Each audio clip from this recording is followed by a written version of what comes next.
Bonjour à tous, bienvenue pour une nouvelle vidéo du cabinet Landau Associés, une vidéo atypique. Je m'explique. L'histoire est ma grande passion, d'accord, et peut-être est-ce en raison de cela et de quelques articles ou ouvrages que j'ai commis, que le comité Carnot et l'Observatoire de la vie politique et parlementaire, pour leur deuxième cahier républicain, m'ont demandé une petite contribution, à côté d'autres tout à fait passionnantes et prestigieuses. Ma petite contribution était sur 1871 et la décentralisation, l'anniversaire oublié. Je me suis bien amusé à faire cet article, un peu chronophage, mais c'était rigolo, et je me suis dit, tiens, je vais en faire une vidéo, pour le cas où ça amuserait quelqu'un. Alors on y va. Tout commence par une citation de Marx, dis donc. Marx nous dit que Hegel a dit « Ah, tous les grands événements et personnages historiques se répètent pour ainsi dire 2 fois. » Et Marx d'ajouter « Oui, mais enfin en général, la première fois c'est comme tragédie, la seconde fois comme une farce. » Bon, d'accord. Plus personne ne croit plus trop au matérialisme historique ainsi exprimé. D'accord. Mais il n'en demeure pas moins que pour ce qui est des grands mouvements de la décentralisation, c'est pas faux. On ne se souvient plus trop des mouvements décentralisateurs de la Constituante, du girondisme triomphant, ce fut éphémère, et puis il y a eu des retours de balanciers, centralisateurs et dévastateurs. Mais ces moments tragiques furent fondateurs. Lorsque la Troisième République s'installe face à la Commune de Paris, à la suite d'une élection, il faut le rappeler, elle fait adopter à titre provisoire l'élection du maire par les conseillers municipaux. Et il y a eu ensuite très vite une loi départementale. Alors certes, on est revenu ensuite sur ce principe en 1876, ce n'est qu'en 1882 que l'on a fixé définitivement l'élection des maires. Mais le mouvement était là.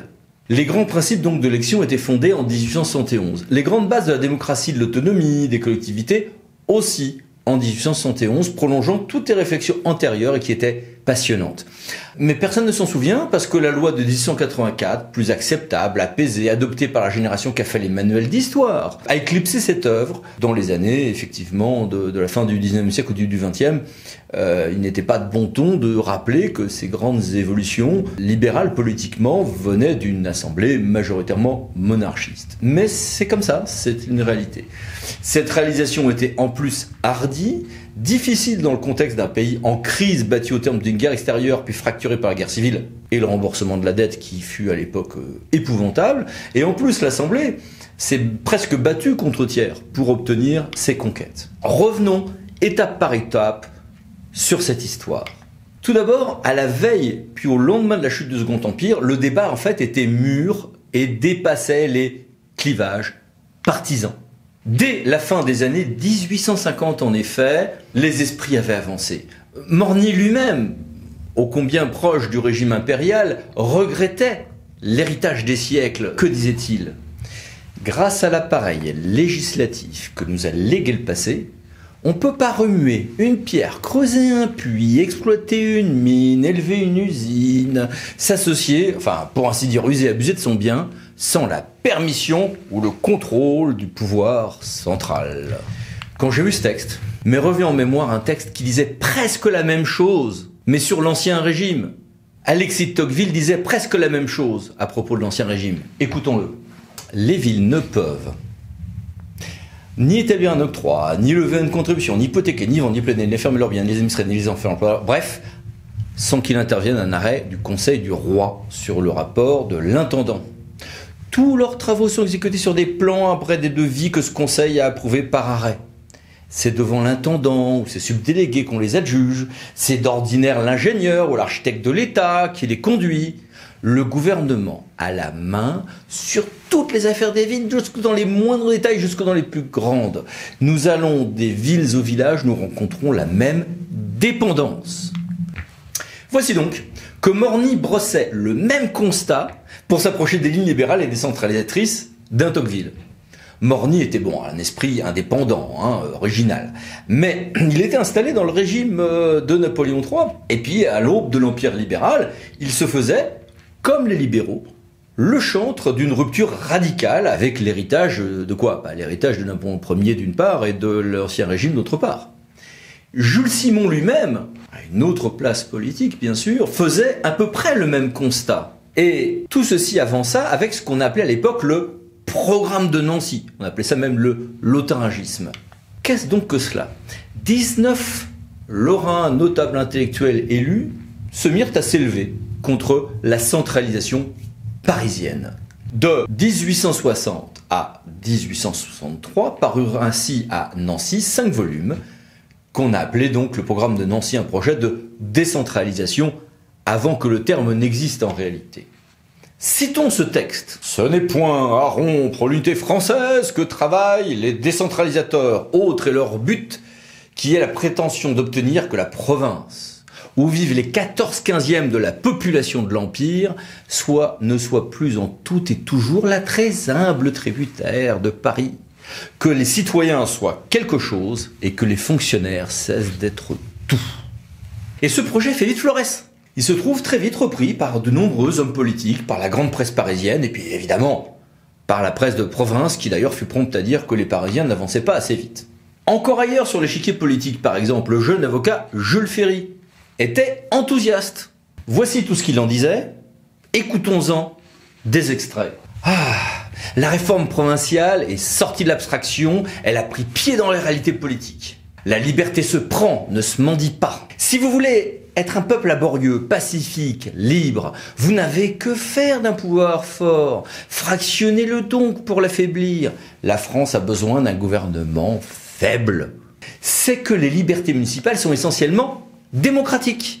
Rien n'est plus propre qu'une vie communale active et puissante à favoriser cette fusion des classes qui est le but de la démocratie, à rapprocher les distances, à atténuer par l'accessibilité indéfinie des fonctions locales, par l'exercice de magistrature peu compliqué, à rendre le riche plus bienveillant, le pauvre moins amer, à faire pénétrer le sentiment de la réalité politique et le respect de la loi. Glissant sur cette vague, Napoléon III lui-même, s'essayant avec un succès éphémère mais réel au libéralisme politique à la toute fin de son empire, a ouvert la cage de la décentralisation par 2 lois un peu timides, certes en 1866 et 1867, un croissant nombre de délibérations des conseils généraux et municipaux libérés de toute approbation administrative préalable, entre autres. Mais surtout, une commission extra-parlementaire présidée par Odilon Barrot fut instituée en 1870. Voici ce que M. Feldman nous en dit. Afin de fortifier l'autonomie des collectivités locales, cette commission aboutit à plusieurs lois votées entre juin et août qui règlent les élections, qui accroissent les attributions des conseils. À la suite de la chute du Second Empire, le gouvernement de la Défense nationale prend le décret du 16 septembre 1870, au terme duquel le conseil municipal élit le maire. Mais si l'Assemblée nationale, élue l'année suivante, manifeste des prédispositions à la décentralisation, il n'en va pas de même d'Adolphe Thiers. Et c'est là qu'arrive 1871. La chute de l'Empire. La France occupée par les Prussiens, qui bientôt allaient devenir allemands. L'amputation de la France, de l'Alsace et de la Moselle. Mais sur ces décombres, très vite, une France décentralisée se bâtit. Les brocs de granit sur lesquels la France décentralisée avait été bâtie ont été donc posés comme des fondations. Soit sous l'Ancien Régime, la Révolution, l'Empire, la Restauration avec des grandes lois, mais surtout par ces textes de 1871. C'est un miracle administratif, mais tout était à rebâtir. Les esprits étaient dans ce sens. Pensons à l'extraordinaire réforme intellectuelle et morale de la France d'Ernest Renan. Certes divisés, certes peu républicains, les parlementaires convergeaient pour rebâtir le pays, tourner les pages sombres de la défaite et celles de la Commune, et éviter, même pour les monarchistes, la tyrannie d'un pouvoir central. Ils étaient les héritiers des libéraux des années 30 du siècle. Le programme de Nancy, globalement, convenait à peu près à tous les modérés et tous ceux qui voulaient construire. Et la loi du 14 avril 1871 sera à ce titre une loi de compromis, mais aussi une loi équilibrée et une loi audacieuse au regard de ce qu'étaient les positions antérieures et celles de Thiers. Certes, en matière électorale, le compromis n'était pas encore appelé à persister, on l'a dit tout à l'heure, il y a eu un recul et puis la Commune a fait peur. D'accord. Mais ce texte a été suivi par une autre loi, le 10 août 1871, qui a été voulu par le Parlement, imposé par le Parlement. Qu'en disent messieurs Duvergier et Duvergier? Le gouvernement n'a pas paru bien convaincu que des changements immédiats fussent indispensables. Mais l'Assemblée nationale, saisie par l'initiative de plusieurs de ses membres, n'a pas hésité à consacrer beaucoup de temps et de soins à l'examen des projets qui lui ont été soumis. Cette seconde loi de 1871 a mis en place une architecture départementale qui ressemble presque à la nôtre aujourd'hui encore. 150 ans après, une assemblée délibérante. Le conseil général, dont notre conseil départemental est l'héritier direct, renouvelable par moitié tous les 3 ans. Il a fallu beaucoup de temps pour qu'on abandonne ce renouvellement par moitié. Le préfet était l'exécutif du département. Ça n'était supprimé que dans les années, comme vous le savez, 1982 et suivantes, avec une tutelle a priori d'accord. Cet édifice durera donc 111 longues années.